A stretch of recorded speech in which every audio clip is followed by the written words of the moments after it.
perbincangan. Dan Assalamualaikum Ustaz. Waalaikumsalam warahmatullahi wabarakatuh. Sihat Ustaz ya? Alhamdulillah. Ustaz, kita bersama rakan-rakan kita kembali direzekikan Allah SWT untuk berkongsi lebih banyak lagi ilmu. Dah makan Ustaz? Sarapan? Alhamdulillah. Tengok dah lapar tu. Betul lah.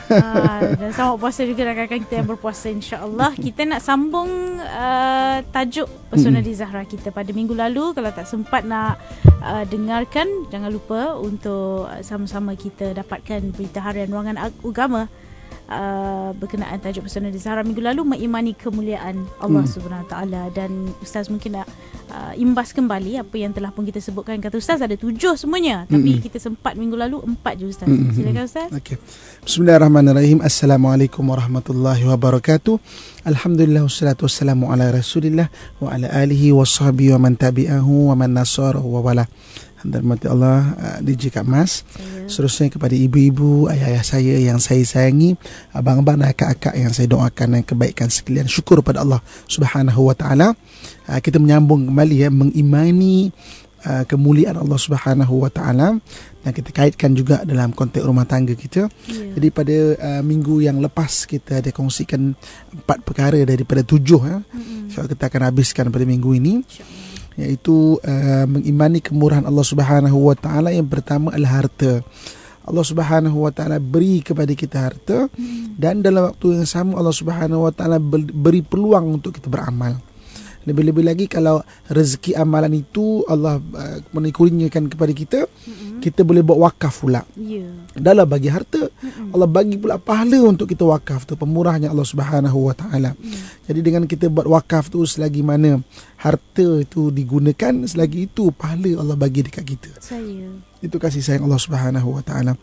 Okey, yang keduanya, Allah Subhanahu Wa Taala mengurniakan kepada kita ilmu, dan dalam waktu yang sama Allah bagi peluang kita ni maknanya boleh menyampaikan ilmu. Dan macam mana kita kongsi pada minggu lepas, kita adalah satunya makhluk yang sangat beruntung, sebab Allah Subhanahu Wa Taala bagi kepada kita bukan saja kita boleh belajar, tapi kita juga boleh mengajar. Berbeza dengan haiwan kan. Jangan jadi singa.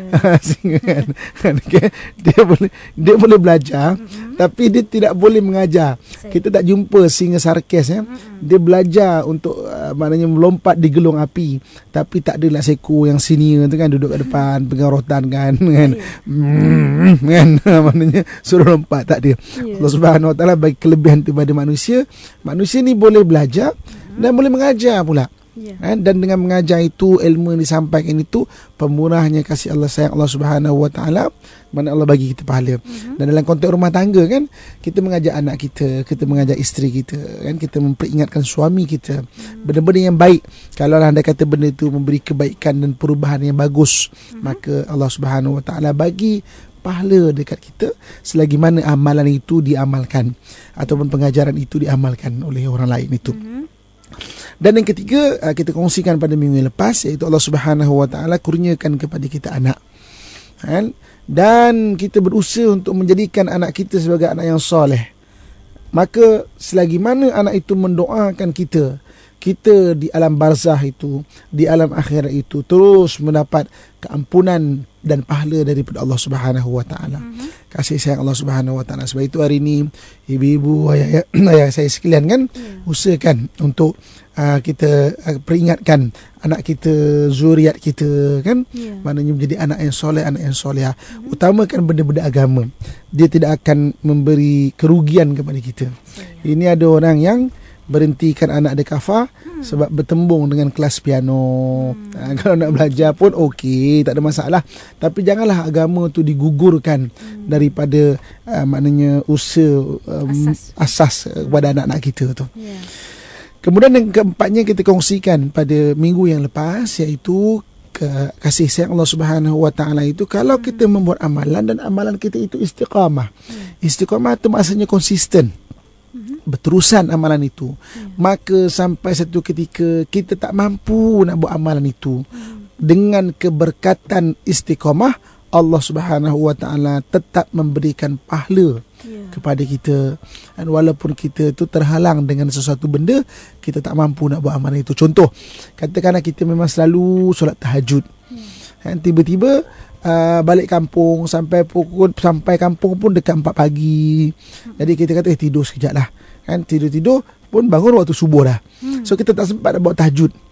Oleh kerana tiap-tiap malam sebelum ni selalu Allah Subhanahu Wa Taala maknanya beri rezeki kepada kita untuk kita bangun solat tahajud, maka pahala tahajud tetap diberikan kepada kita walaupun kita tidak membuat perkara itu, kerana kita telah istiqomahkan pada bulan-bulan ataupun minggu-minggu yang lalu lepas itu.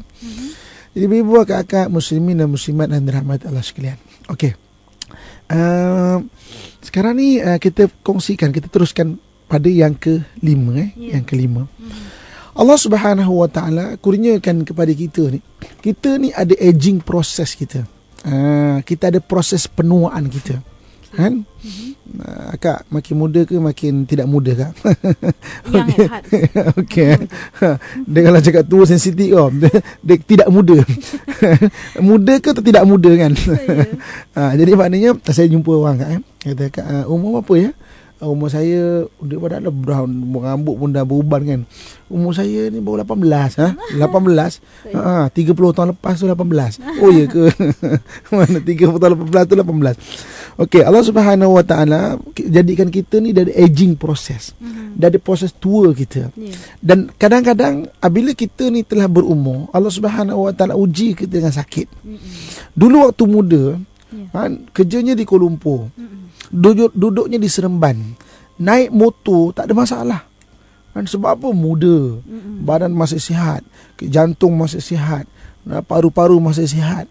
Apabila telah berumur, naik motor pergi masjid pun batuk-batuk balik, terpaksa lah, maknanya isteri tu letakkan minyak angin kat dekat dada lah, dekat belakang lah, kan. Sebab apa? Proses penuaan. Jadi Allah Subhanahu Wa Taala kurniakan kepada kita ni ada sakit. Dan sakit ni sunnatullah. Nabi kita pun kekasih Allah Subhanahu Wa Taala pun Allah uji dengan sakit. Para anbiya alaihi wassalatu wassalam juga Allah uji dengan sakit, kan? Ada cerita kisah Nabi Adam alaihissalam, Kak. Satu hari Nabi Adam alaihissalam dia sakit gigi. Sakit gigi, kan? Dia bermunajat kepada Allah Subhanahu Wa Taala, ya Allah, aku ni sakit gigi. Kan? Macam apa ubat dia? Kan? Sebab waktu zaman Nabi Adam hospital pun tak ada. Kan? Macam mana nak ada hospital? Orang pun tak ada. Kan? Orang pun tak ada. Macam mana nak ada hospital? Jadi maknanya dia sakit gigi. Kan? Jadi dia mohon pada Allah Subhanahu Wa Taala, Tuhan, aku ni sakit gigi. Apa ubatnya, Tuhan? Allah Subhanahu Wa Taala bagikan panduan kepada Nabi Adam, makan pucuk itu dan pucuk ini. Dengan izin Allah Subhanahu Wa Taala dia makan, kemam, hilang sakit gigi dia. Beberapa ketika selepas itu sakit gigi lagi. Maka Nabi Adam terus ambil pucuk itu dan pucuk ini, pucuk yang sama, makan-makan, kemudian tak hilang sakit itu. Maka dia bermunajat kepada Allah Subhanahu Wa Taala, Tuhan, dulu aku sakit, Engkau tunjukkan ubat itu dan ini, maka aku baik. Tapi hari ini kenapa aku makan benda yang sama, pucuk yang sama, tetapi penyakit aku tidak baik? Maka Allah Subhanahu Wa Taala berkata kepada Nabi Adam alaihissalam, wahai Adam, dulu ketika engkau sakit, kau minta sembuh daripada aku. Tapi hari ini sakit, kau terus tuju kepada barang makhluk yang aku jadikan juga. Kau tak minta kesembuhan daripada aku. Jadi itu sudut tauhidnya. Dalam Quran pun Allah sebut, fa idza maritu fahuwa yashfin. Kalau kita ni sakit, maka Allah Subhanahu Wa Taala yang akan menyembuhkan kita. Okey, kita balik pada pengajian kita ni, kan? Allah Subhanahu Wa Taala jadikan kita ni kadang-kadang ada sakit. Ketika kita ditimpa sakit, ibu-ibu, ayah saya sekalian, ketika kita ditimpa sakit, kakak, abang sekalian, kan? Ketika kita ditimpa sakit, Allah Subhanahu Wa Taala tarik daripada kita 3 perkara. Kan? Yang pertamanya, Allah Subhanahu Wa Taala tarik pada kita itu seri wajah kita. Orang sakit ni, Kak, wajah dia memang hilang seri. Tak usah banyak lah, sakit bersin je lah. Mana bersin, kan? Orang sakit sesema kan? Kan? Hidung merah, kan? Muka handsome macam mana pun, cuba kita ambil gambar tengah nak bersin tu. Kembang-kembang hidung, mulut terherot dengan mata jadi kecil, kan? Cuba kita ambil gambar. Orang se-handsome, secantik, sejelita mana pun, cuba di tengah bersin lah, tengah sakit sesema sekalipun, kan? Hilang dia punya kejelitaan tu. Jadi yang pertamanya Allah Subhanahu Wa Taala tarik kepada kita, yang pertamanya seri wajah kita. Yang keduanya, ketika sakit Allah Subhanahu wa taala tarik kepada kita selera makan kita. Selera makan Allah Subhanahu wa taala tarik. Orang yang sakit dia tak ada selera makan. Kan? Kalau kat hospital kan, kita lawat hospital, kita bawakan buah lah, makanan lah kan, apa-apalah kan. Tapi yang kenyang yang tukang jaga kan? Sebab yang sakit tak lalu nak makan. Yang gemuknya yang tukang jaga orang sakit tu. Sebab yang sakit tak lalu nak makan. Allah Subhanahu wa taala tarik kepada kita. Yang keduanya adalah selera makan kita. Dan yang ketiganya, ketika kita sakit, yang ketiganya Allah Subhanahu wa taala tarik kepada kita dosa-dosa kita. Ini adalah hadis Nabi SAW pun ada menyatakan bahawa tidaklah seseorang itu diuji dengan sakit sehinggalah orang mukmin itu terkena duri yang mencocok kakinya. Maka Allah Subhanahu wa taala akan tarik dosa-dosanya. Ini Allah Subhanahu wa taala, kasih sayang Allah Subhanahu wa taala. Maka sampai satu ketika kita berusaha untuk ubat, kita berusaha untuk perubatan, maka Allah Subhanahu wa taala sampai ketika beri kita kesembuhan. Sembuh kita, ibu-ibu, ayah-ayah, daripada sakit. Abang-abang, kakak sekalian, sembuh kita daripada sakit. Ketika kita sembuh daripada sakit, Allah kembalikan seri wajah kita. Allah kembalikan selera makan kita. Tetapi Allah tidak kembalikan dosa-dosa kita. Ini pemurahnya Allah Subhanahu wa taala. Kasih sayang Allah Subhanahu wa taala. Sebab dosa itu bagi orang mukmin adalah kafarah. Kafarah tu maksudnya pengampunan yang Allah Subhanahu wa taala beri kepada dia tu. Sebab itu hari ini kalau kita sakit, apa jua sakitnya, sama ada sakit kecil ke, sakit besar ke, sakit yang ringan ke, sakit yang berat ke, sakit yang membawa kematian ke, jangan sedih kita sebagai orang beriman. Sebab hidup ni sementara. Hidup kita ni menuju pada kehidupan yang sejati, kehidupan yang sebenar, iaitu kehidupan di akhirat. Kita jangan sedih. Kan? Kerana apa? Hari ini kalau Allah Subhanahu wa taala uji kita sakit, sebenarnya Allah Subhanahu wa taala tarik kepada kita sikit-sikit dosa yang ada pada kita tu. Jadi kasih sayang Allah Subhanahu wa taala kan, Allah tarik dosa itu. Tapi kalau ketika kita baik, seri wajah dikembalikan, selera makan dikembalikan, tetapi dosa tidak dikembalikan. Kan, dosa derhaka ke, dosa jeling suami ke, kan? Menjeling laki, minggu depan kena sakit mata. Waktu sujud nak terjojol biji mata tu kan. Sebab apa? Allah nak gugurkan dosa menjeling suami je kerja kan. Allah bagi sakit gigi ke, tapi tak semestinya sakit tu semua banyak berdosa, tak. Maknanya tapi Allah, Nabi sebut dosa itu menggugurkan dosa-dosa kita, sama ada kita pasal ataupun tidak. Ibu, kakak, tuan-tuan muslimin dan muslimat rahmatullah sekalian, mengimani kemuliaan Allah Subhanahu wa taala. Yang kelimanya iaitu Allah Subhanahu wa taala bagi kita sakit, tapi kasih sayang Allah Subhanahu wa taala ketika kita sembuh tidak dikembalikan dosa itu kepada kita. Muslimin dan muslimat rahmatullah sekalian. Okey, cuba kita lihat surah Al-Infitar ayat yang ke 6 dan yang ke-7. Sebelum kita sambung pada poin yang kelima kan. Yang ke-6 dengan yang ke-7 surah Al-Infitar, Allah Subhanahu wa taala sampai sebut kepada manusia kan. A'udzubillahi minasyaitanirrajim. Ya ayyuhal insanu ma gharraka bi rabbikal karim. Wahai manusia, apakah yang memperdayakanmu dengan melakukan kederhakaan kepada Tuhanmu yang amat pemurah? Tuhan yang telah mengatur, alladzi khalaqaka fasawwaka fa'adalak. Tuhan yang telah mengatur kejadianmu lalu menjadikan anggotamu sesuai dengan tujuan kerana ia diadakan. Pemurahnya Allah Subhanahu wa taala sampai Allah sebut pada manusia. Ingatkan balik pada manusia, wahai manusia, ma gharraka bi rabbikal karim. Apakah yang membuatkan kamu itu membuat derhaka kepada Tuhanmu yang mulia? Mengimani kemuliaan Allah Subhanahu wa taala. Yang kelima telah kita kongsikan tadi. Muslimin dan muslimat, ibu-ibu, ayah-ayah saya yang saya sayangi sekalian. Yang keenamnya mengimani kemuliaan Allah Subhanahu wa taala, iaitu orang yang kena musibah. Musibah ni macam-macam ujian. Ada kadang-kadang musibah tu datang dengan banjir, bencana alam. Memang Allah Subhanahu wa taala sebut akhir zaman, di antara tanda-tanda akhir zaman memang banyak bencana. Iza zulzilatil ardu zilzalaha, apabila bumi digoncangkan dengan goncangan yang dahsyat. Tu akhir zaman kan, pasal laut Allah Subhanahu wa taala sebut kan, macam mana tanda-tanda antara hampir hari kiamat itu adalah wa idal biharu fujirat, apabila laut ini membuak-buak airnya, banjir contoh kan membuak-buak air tu kan.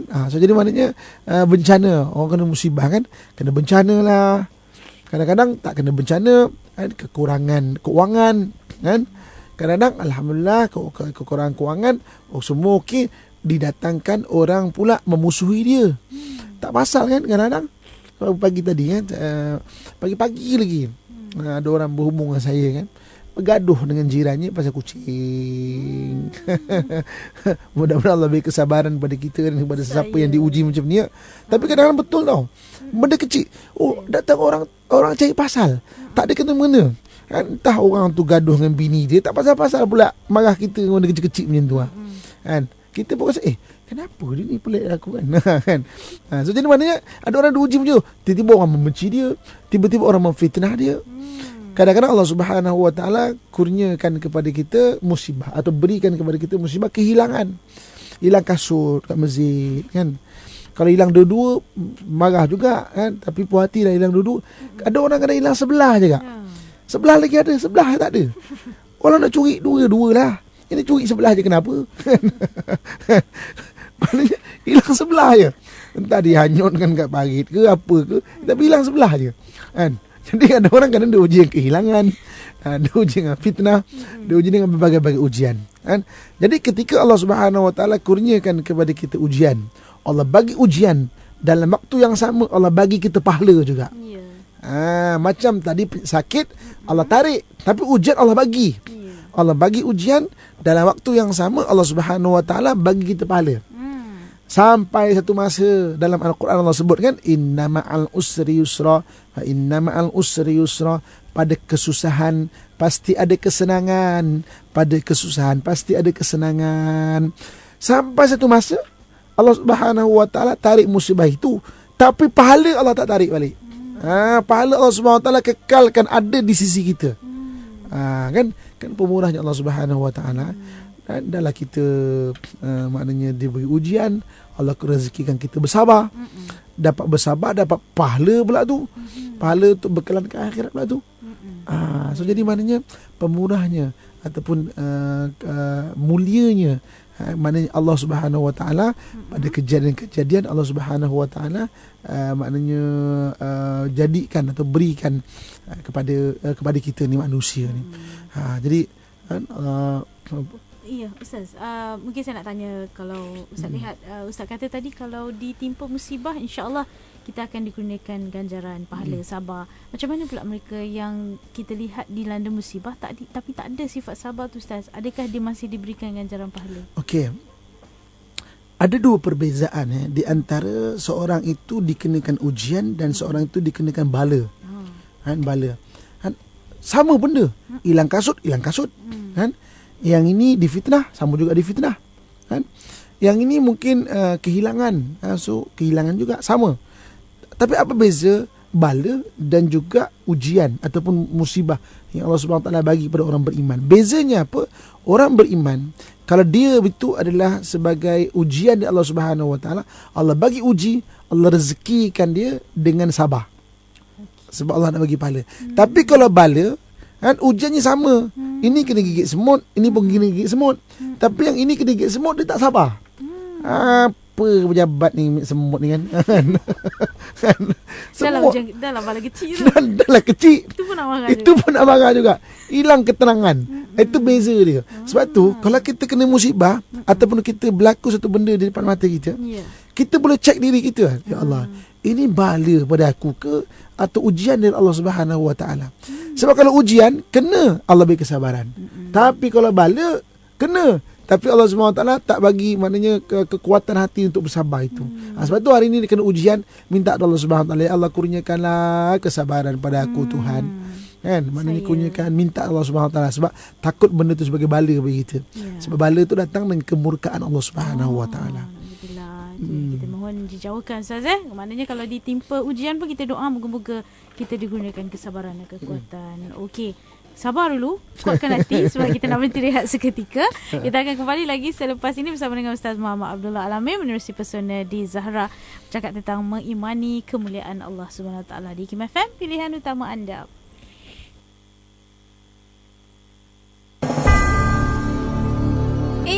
Jangan minum air tu dulu. Kenapa pula? Sebelum minum sesuatu minuman, pastikan kandungan gulanya dulu agar tidak berlebihan.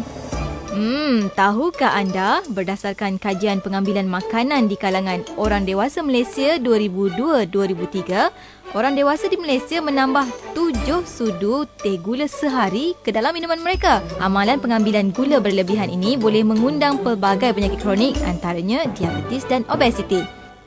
Apa lagi? Ambil langkah sihat. Kurangkan gula dalam minuman, lebihkan manis dalam senyuman. Pesanan ini dibawakan kepada anda oleh Hikmah FM, pilihan utama anda.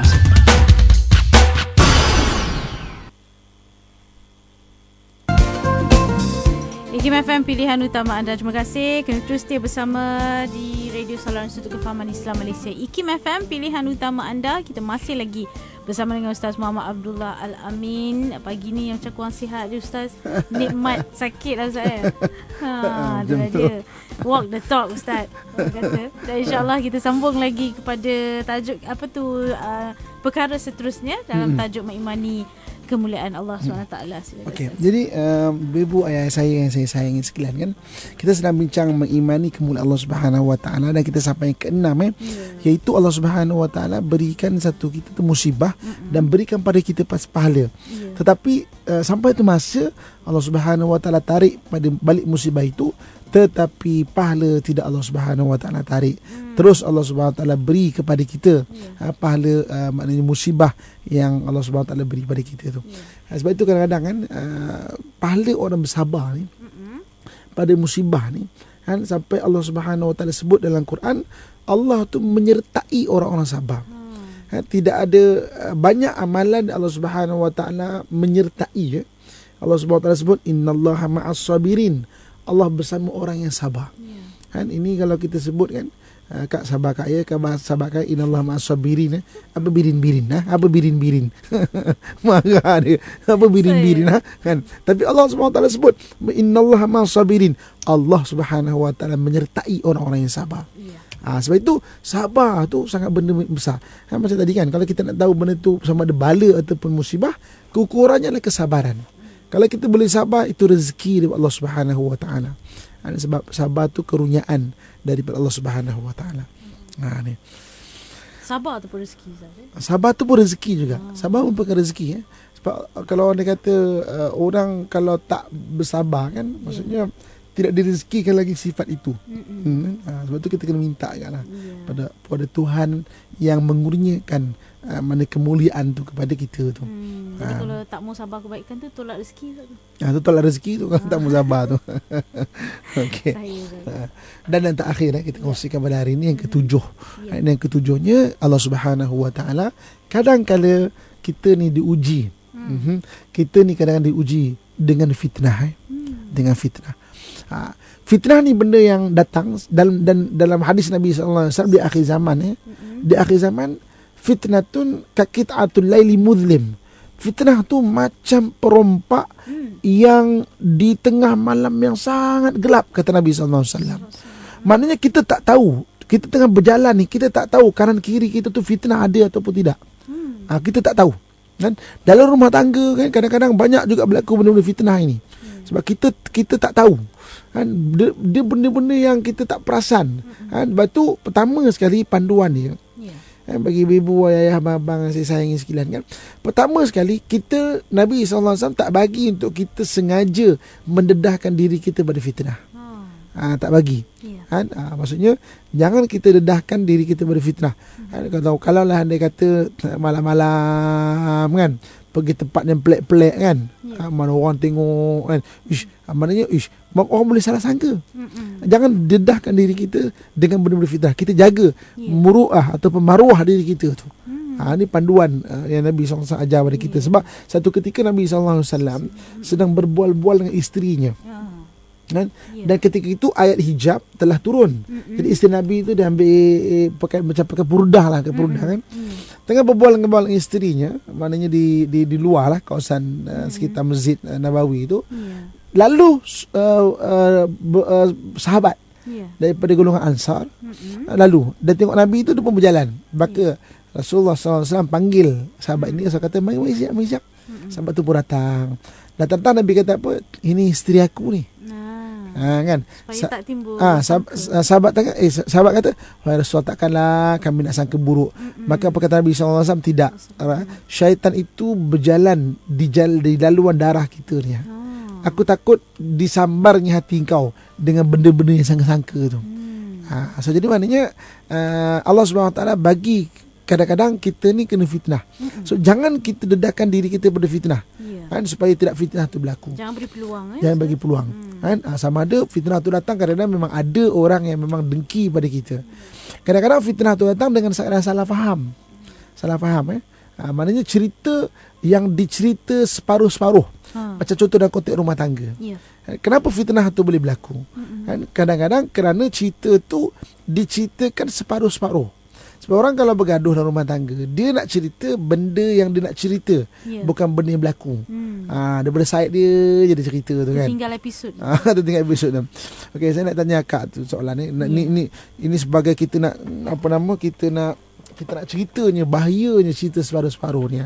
Akak tolong beritahu pada saya. Kan? Ada tu orang namanya Ahmad. Contoh tau. Saya. Minta maaf Cik Ahmad kat luar ya. Ni contohnya. Ada tu orang satu orang namanya Ahmad. Okey, datang orang pertama cerita kat kita. Kan? Dia kata Ahmad ni apalah, badan sihat-sihat, berketul-ketul, tangan berurat-urat kan. Tapi kerja lah. Ini kerja minta derma sana, minta derma sini. Apa kerja lah Ahmad ni? Saya tanya Kak, sebagai wakil pendengar-pendengar sekalian kan. Patut tak Ahmad ni buat macam ni? Kan? Tak patut kan? Tak patut. Kan? Maknanya badan sihat-sihat, minta derma. Kenapa? Pergilah bekerja. Kan? Badan sihat-sihat, kotor-kotor badan kan. Pergilah bekerja. Kan? Tak patut kan? Okay. Datang orang kedua, kan? Cerita pula pada Kak ataupun pada kita semua, ayah, abang, kakak sekalian kan. Dia kata memanglah Ahmad tu badannya sihat-sihat, betul-betul. Tapi dia tu kan accident. Dia punya kaki tu putus. Dia tu minta derma tu sebab nak beli kaki pasu kat dia tu. Kali ni Kak, Ahmad tu patut ke tak patut dia minta derma tu? Patut kan? Yalah, nak beli kaki pasu kan, untuk dia buat kerja kan. Okey. Datang orang ketiga kat kita. Kan? Dia kata bukan pusat zakat itu dah belikan kaki pasu dia. Kali dia patut ke tak patut Kak? Tak patut lah. Macam tak patut pula. Mula-mula patut, nanti tak patut kan jadi patut pula kan. tak patut pula lagi kan. Okey, datang orang keempat kan. Cerita kat kita pula. Memanglah pusat zakat dah tolong dia, tapi 10 tahun lepas dah rosak kaki pasu dia tu. Kan ni patut ke tak patut? Tak patut pula balik kan. Kan? Ini satu keadaan cerita kalau dicerita separuh-separuh. Sebab itu dalam Quran Allah Subhanahu Wa Taala mengajar kepada kita satu panduan. Apa kata Allah Subhanahu Wa Taala? Ya ayyuhalladzina amanu, wahai orang-orang yang beriman. Siapa-siapa orang beriman akan terpanggil dengan ayat ini. Akan rasa macam aku ni kena seru lah. Aku ni kena panggil lah. Terpanggil untuk ayat ini. Apa dia? In ja'akum fasikum binaba'in fatabayyanu. Datang orang, terutamanya orang fasik, maknanya orang yang memang tak jaga benda-benda berdosa ni, dengan satu berita, maka hendaklah kamu selidik berita itu. Jangan dapat terus tak sangka. Jangan macam tu. Ada sound effect kan. Tak sangka. Pergi masjid tak sangka aku kan, contoh kan. Jangan terus terima fatabayyanu. Kerana kadang-kadang ada orang yang bercerita sebahagian sahaja. Dan kita tengok tadi sebahagian dia boleh jadi benda yang buruk. Okey, kita balik pada pengajian kita kan. Yang ketujuh ini, Allah Subhanahu Wa Taala kurniakan mana kadang-kadang uji kita tu kena fitnah. Okay? Jadi panduan kita jangan kena fitnah, jangan dudahkan diri fitnah. Kalau kena fitnah pula, mana kena sabar. Kan? Kerana fitnah tu Allah bagi, dan Allah Subhanahu Wa Taala bagi juga kemuliaan kepada seorang itu. Para Nabi alaihi wassalatu wassalam. Cuba tengok para Nabi. Kan? Mana-mana Nabi pun antara ujiannya adalah fitnah. Tengok Nabi siapa? Nabi Adam alaihissalam, kan, fitnah. Kan, maknanya dengan Qabil dan Habil tu, macam mana Qabil dan Habil cuba memburukkan antara satu sama lain. Kan, kita tengok Nabi apa lagi? Nabi Ibrahim alaihissalam, kan, antara ujiannya fitnah. Nabi Ibrahim alaihissalam. Nabi Isa alaihissalam, antara ujiannya fitnah. Nabi Musa alaihissalam, antara ujiannya fitnah. Hatta Nabi kita Muhammad sallallahu alaihi wasallam pun antara ujiannya adalah fitnah. Dikatalah Nabi kita ni gilakan kuasa lah, gilakan perempuan lah, gilakan pangkat lah, sampai ditawarkan, wahai Muhammad, kalau kau nak sangat pangkat kan, nak sangat harta kan, nak, maknanya kau ambil lah. Dengan syarat berhentikan dakwah.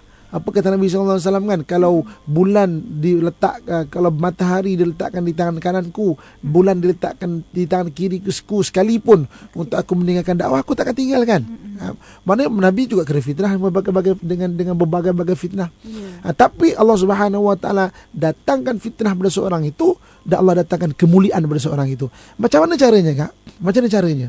Kadang-kadang kita tidak menghargai yang putih, sehinggalah kita mengenal yang hitam. Kan, kadang kita tak bahagia yang putih. Kadang-kadang suami kita baik, kita pun tak hargai dia baik. Tiba-tiba datang orang fitnah yang kita macam teria termakan je kan. Suami awak tu kan berkenan dengan mak janda tu, contoh kan.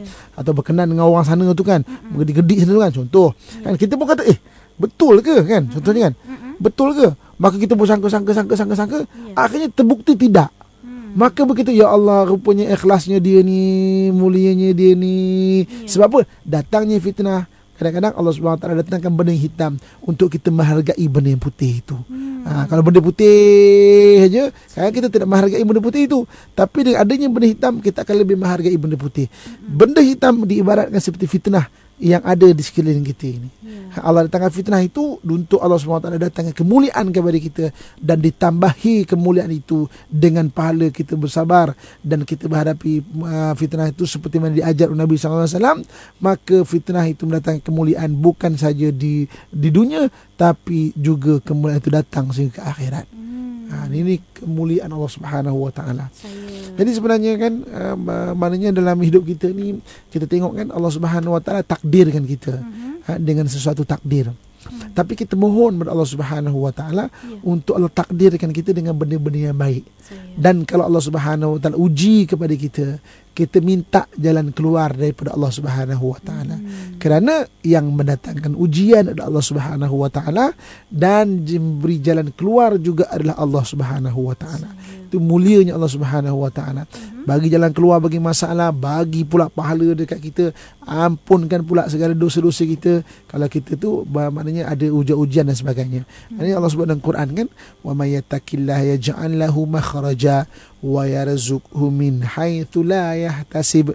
Barang siapa bertakwa kepada Allah, diberi jalan keluar bagi segala permasalahannya, dan akan dikurniakan rezeki daripada sumber yang tidak disangka-sangka.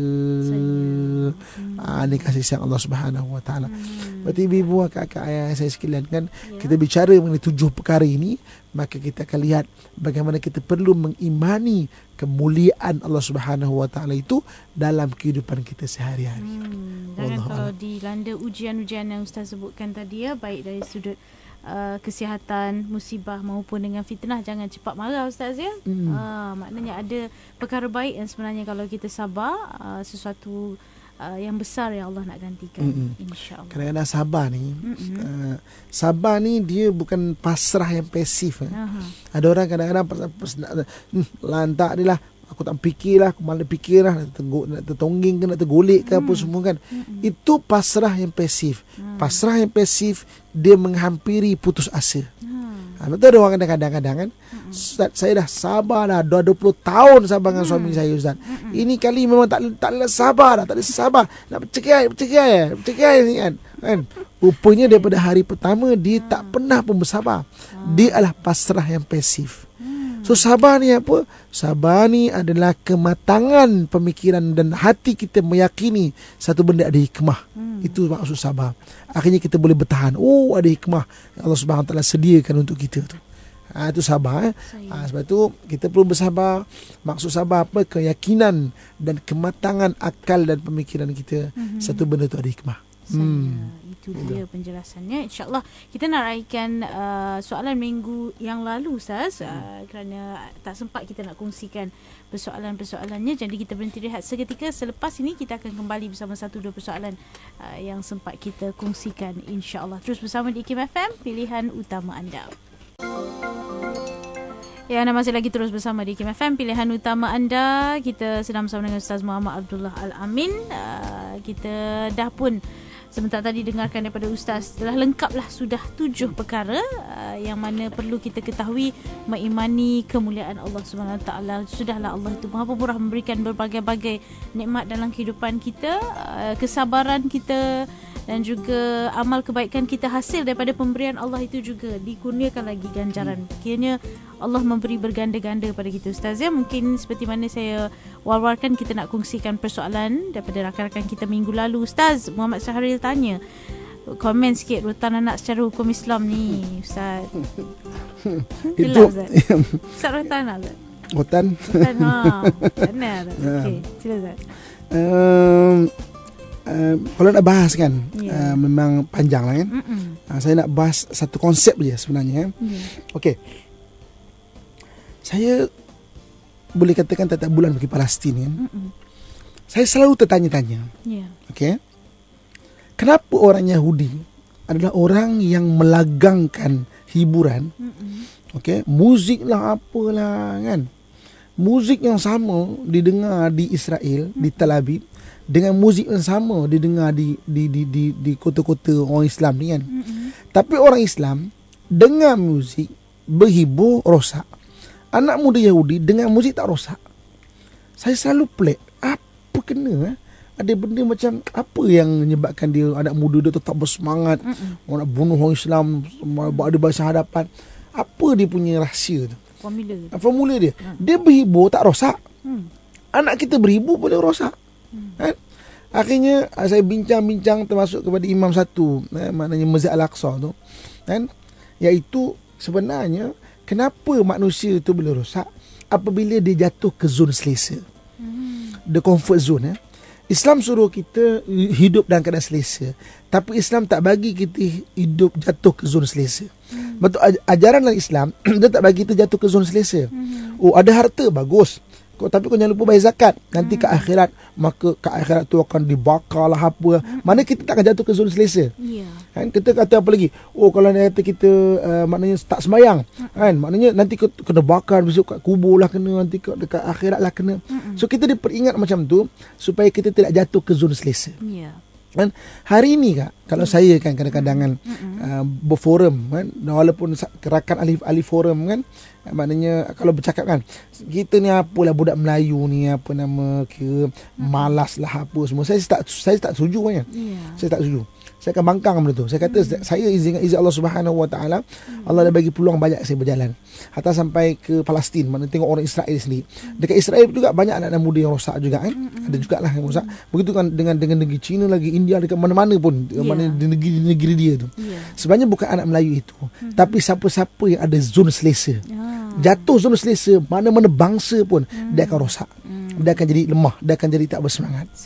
Jadi kenapa rotan itu maknanya disyariatkan, disunnahkan. Kan? Sampai Imam Syafi'i kata apa? Al-asa liman asa. Mana rotan kepada orang yang ingkar. Kan? Kenapa ada benda itu? Supaya kita nak ajar anak kita jangan jatuh zon selesa. Kan? Kau nak main game, main. Tapi kena hadkan diri. Kena limitkan diri. Kan? Kalau kau tak terlimit, ni abang rotan je lagi kan. Baru dia tak jatuh ke zon selesa.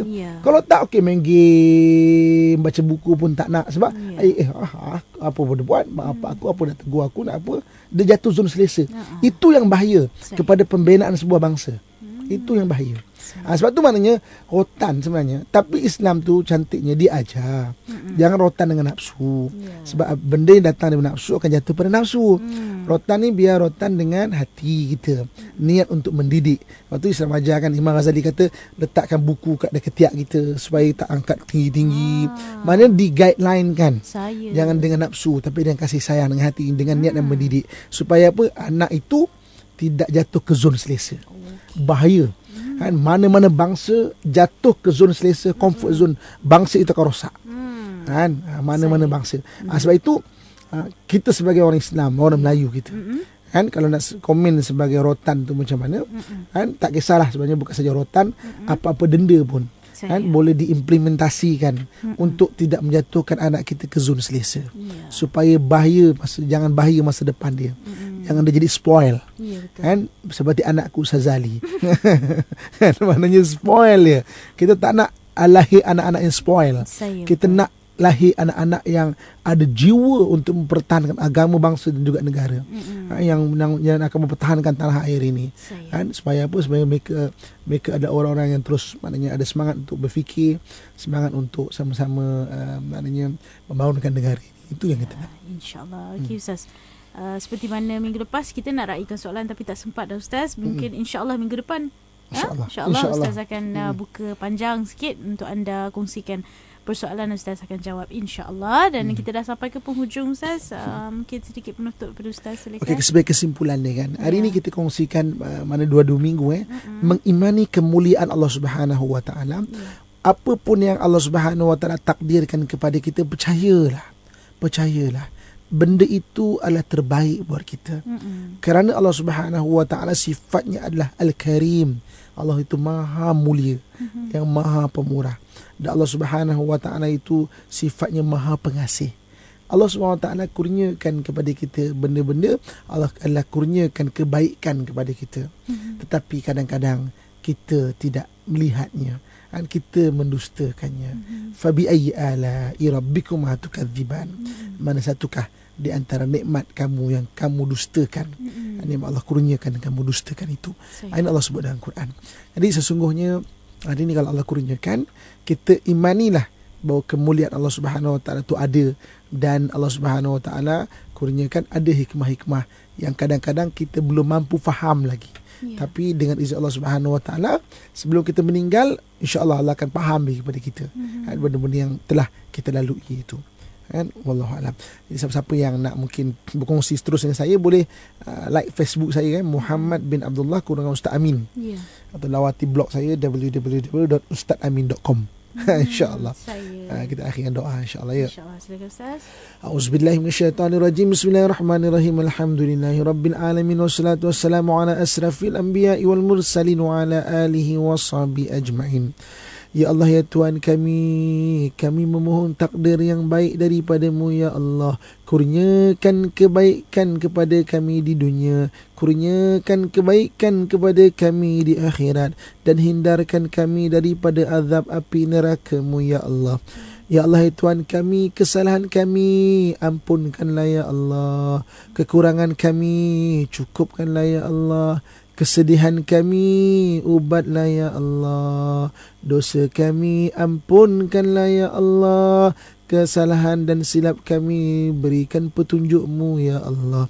Ya Allah, ya Tuhan kami, ampunkanlah yang berdosa di kalangan kami ya Allah. Tutupkanlah keaiban-keaiban kami dengan pakaian pengampunan-Mu ya Allah. Sesungguhnya Engkaulah yang maha pengasih lagi maha penyayang, yang maha memberi lagi maha mengurniakan ya Allah. Allahumma rabbana atina fid dunya hasanah wa fil akhirati hasanatan wa qina adzaban nar. Wa sallallahu ala sayyidina wa maulana Muhammadin wa ala alihi wa sahbihi ajma'in.